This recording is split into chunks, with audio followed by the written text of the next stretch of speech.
Sono passati 10 giorni e per cui volevo sottolineare questo aspetto, nel senso che se la preoccupazione era quella della reinfezione con l'apertura e quindi con la liberazione, fra virgolette, del 1.200.000 eventi di lunedì 4 maggio, ad oggi non abbiamo contezza e non abbiamo assolutamente nessun segnale di casi di piccoli focolai, microfocolai o quant'altro. La prova di 10 giorni sembra essere stata superata, un particolare non da poco visto che il tema di queste ore è la riapertura dei negozi in sicurezza a partire da lunedì 18. Il punto è che si conosce il quando ma non ancora il come. Tavoli tecnici si stanno susseguendo a tutti i livelli, da Roma a Venezia. Dal punto di vista operativo si aspetta un nuovo decreto del governo di tipo generale cui agganciare i provvedimenti regionali. La regione in teoria, secondo quanto abbiamo parlato, dovrebbe poter presentare un'ordinanza dopo l'emissione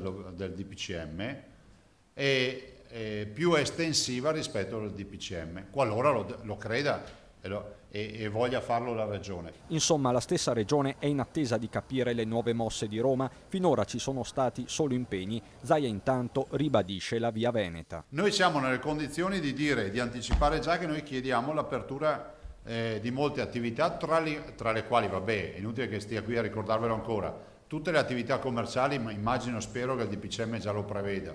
Tutto il tema dei bar e ristoranti, delle parrucchiere, quindi servizi alla persona, però noi chiediamo anche che sì, come Veneto chiederemo, e quindi sto parlando del futuro, chiederemo l'apertura dei centri sportivi, delle palestre e delle piscine. In mezzo c'è l'INAIL con i suoi protocolli di sicurezza. Anche qui bisognerà capire quali saranno i margini in capo alla regione per superare possibili vincoli generali. Quelli che ci sono, ribadisce Zaia, sono impraticabili. Le linee guida dell'INAIL in alcuni contesti, in certi comparti, sono inapplicabili, o meglio, si applicano, ma non si apre. Il tema della spiaggia è uno di questi, il tema dei ristoranti è un altro tema.